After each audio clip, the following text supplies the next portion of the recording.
பெண்ணின் மனமானில் விட வேண்டும், விதிதான் மாறாது. என் பேரின் பின்னே நீ சேர வேண்டும். கடல் கொண்ட கங்கை நிறம் மாற வேண்டும். என்னை மாற்றிவிடு, இதழூற்றிக் கொடு. தங்க மகன் என்ற சிங்க நடை போட்டு அருகில் அருகில் வந்தார். ரெண்டு புறம் பற்றி எரியும் மெழுகாக மங்கை உருகி நின்றாள்.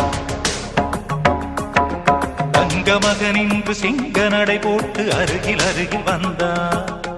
ரெண்டு புறம் பற்றி எரியும் மெழுகாக மங்கை உருகி